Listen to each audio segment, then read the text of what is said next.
Salut, aujourd'hui tu nous retrouves Joeline et moi-même de la société Bloom Edifice et on va se retrouver justement pour une vidéo de biais de confirmation. On a tous besoin de quelqu'un pour se valider tous nos projets. Tout dépend de la bonne personne. Vous nous retrouvez pour une formation ou du conseil en ingénierie patrimoniale. Qu'est-ce que c'est? C'est le but d'organiser ton patrimoine. Que ce soit, on fait de l'assurance vie, de la crypto, de l'IMO, de la société, de la holding, LBO, BO, succession, donation, transmission. On fait plein de choses. Le but, c'est d'optimiser tout ça et que vous suiviez une trame. Donc là, on se retrouve tout de suite pour le biais de confirmation. Est-ce que du coup je dois acheter un appartement? Est-ce que je dois investir dans l'intérieur? Est-ce que je dois faire un crédit sur 15 ans ou sur 25 ans? Voilà, ces questions-là, vous avez dû vous les poser, on se les est posées aussi. On a besoin d'un biais de confirmation justement pour que, après derrière nous, ça nous réconforte dans notre choix, dans l'action que je vais passer. Mais pourquoi ces gens-là se posent cette question? Tout simplement parce qu'ils ne sont pas formés. Ils ne sont pas formés dans l'achat d'un bien immobilier, dans l'investissement des crypto-monnaies. Ils ne sont pas formés et ça engendre chez eux du coup de « Oh, j'ai pas la connaissance, du coup c'est un inconnu, du coup ça me fait peur et du coup je ne fais pas ». Et ne pas faire, c'est ne rien faire et ton argent ne va pas se créer en ne faisant rien. Donc pour enlever ces biais de confirmation, forme-toi. Le deuxième point, c'est la confiance en soi. Si tu n'as pas confiance en toi, travaille déjà dessus.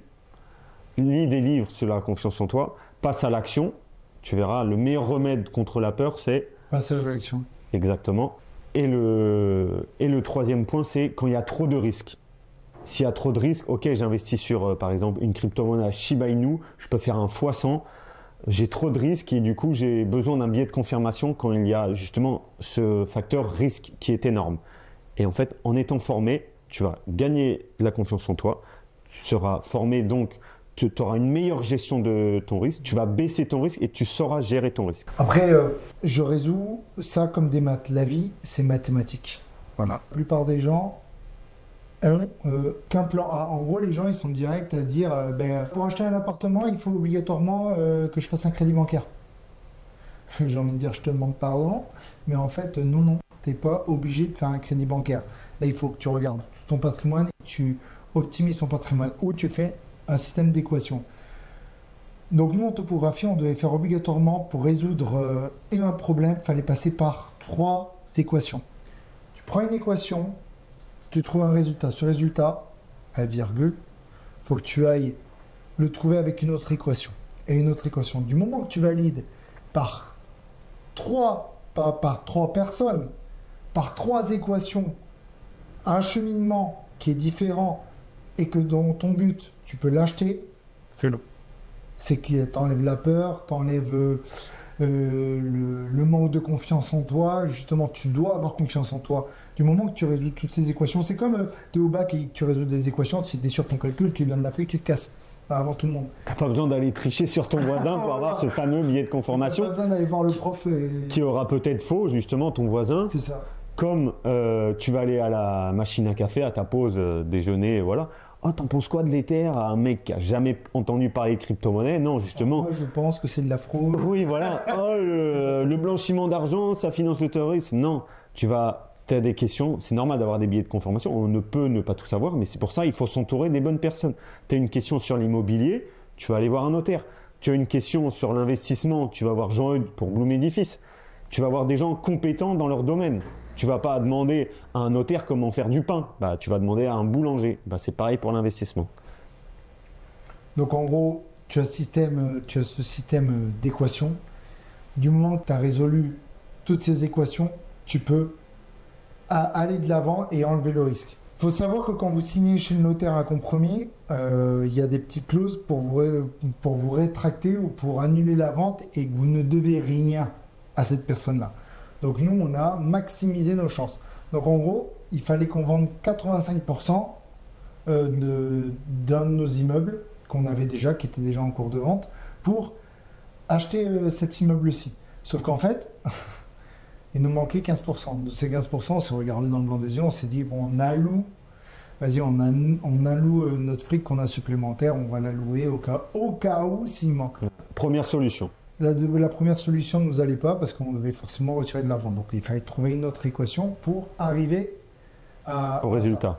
Pré-commercialisation. Donc la pré-commercialisation, ça enlève le tout. En gros, c'est une optimisation de vendre à l'avance d'avoir vendu quelque chose.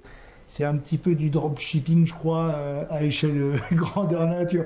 Si vous me donnez, j'achète un truc, je l'ai toujours pas, que je le revends à quelqu'un beaucoup plus cher. C'est exactement pareil en immobilier. Voilà. Oui, j'avoue, oui, l'image est pas mal. En gros, En gros, ça fait, j'ai une passe à hauteur d'un demi-million et moi je le revends à 1 million. Allez hop. Et j'ai fait juste des papiers, de la paperasse, des rendez-vous, de la compta. Et de l'optimisation, bien sûr. L'optimisation, toujours. Ça, pouvait acheter. Mais s'il n'y a pas de pré-commercialisation, on ne peut pas acheter. Et là, on s'est dit avec Joël, est-ce que tu es prêt à vendre de tes cryptos pour acheter Aspara? Ah ouais, la puissance d'Aspara est énorme. Ok. troisième solution. Troisième solution. Donc de là, on se dit, bon, ben, on n'a aucune peur, hein, on aura Aspara dans tous les cas. Voilà, ça nous enlève le biais de confirmation. Parce que quand vous ne savez pas comment acheter et que vous avez signé chez le notaire et que tu es là, tu te dis, ah, tu vas devoir donner 40 000 euros si tu n'achètes pas au final, s'endetter pour 40 000 euros, ça ne le fait pas. Donc, toujours optimiser la totalité de votre patrimoine. Donc, le risque zéro n'existe pas dans tous les cas, même si je vous ai dit qu'il y avait une équation, le risque zéro n'existe pas. Donc, sachez que là, vous nous regardez, vous devez sûrement vous dire, ah, il achète un demi-million, c'est qu'il a l'argent pour un demi-million. Oui, mais en fait, je le mets à mon échelle. J'achète un demi-million, c'est parce que je peux me permettre de mettre un demi-million cash. Ne faites pas ça. Donc vous, à votre échelle, 50 000, c'est 50 000, 100 000, c'est 100 000. Chacun voit midi à sa porte.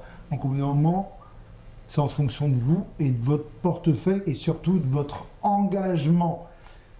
Là où je voulais en venir justement avec mon associé, c'est que vous avez des cages, vous avez des cases. Dans ces cases, en fait, il y a le temps, la peur, le risque. Voilà. Et si vous arrivez à gommer la totalité, vous arriverez forcément à un risque. Je suis mathématicien, on va dire, hein, le risque zéro n'existe pas. Donc le 80, j'aime pas le 100%, on l'entend, c'est sûr à 100%, non, c'est 99,9, hein, voilà. Mais le risque zéro n'existe pas, mais sachez que ça diminue votre risque. Par exemple, si vous me demandez de faire de l'argent dans de la finance, je vais être bon, je vais être très bon partout, donc le risque zéro, je suis allé 1%. Le risque de faire de gestion de patrimoine, je suis à 1%. Le risque de, je sais pas, d'avoir une perte de capital, 1%. Par contre, là, je vous vois venir, je suis pas papa. Donc, sachez que vous me demandez, moi, d'avoir un enfant du jour au lendemain. Et de bien l'éduquer. Oh, le risque là, il est colossal. Il passe à 99%. Vous voyez, donc ça se trouve, vous êtes père de famille. Vous avez déjà ce savoir-faire que moi, j'ai pas. Donc, chacun à son échelle va travailler en fonction. Donc si c'est sûr que moi quand je mets un demi-million, c'est que j'ai pas d'enfant. Vous, vous avez un demi-million, vous avez un enfant, vous ne mettez pas un demi-million, vous mettez 250 000. Donc ça, c'est à vous de voir et à vous de jauger justement. Donc pour une petite conclusion, le biais de confirmation, toi, tu dois trouver tout seul tous tes problèmes et résoudre toute ton équation. Du moment que tu as trouvé ces équations, tu auras dans tous les cas affaire à des notaires, des avocats, des experts comptables, tout ça. Renseigne-toi auprès d'eux. Est-ce que vous pouvez me dire si c'est bon, ma méthode a été bonne, et si celle-là, et si celle-là, oui, validé, notaire, achat comme ça, achat comme ça, achat comme ça, oui, validé, juridique, oui, validé. Mais va pas demander à ton banquier qui n'y connaît, ton banquier n'y connaît rien. Il n'y connaît rien, c'est juste un mec qui sait faire du conseil lambda. Moi, mon banquier, c'est moi qui lui apprends des choses. Donc, va pas demander à quelqu'un qui est moins formé que quelqu'un qui a fait soit des grandes études, un notaire ou un avocat, ou etc., ou à des gens qui font de l'argent. Comme le dit le Wall Street, ne me jugez pas sur mes pertes, juge-moi sur mes gains. Je sais faire des gains, j'ai de l'argent. Donc, si tu veux en savoir plus, le lien dans la formation pour une bonne formation, le lien dans la description pour du bon coaching. C'était Bloom Edifice avec Jean et Jovine. Allez, ciao. Ciao.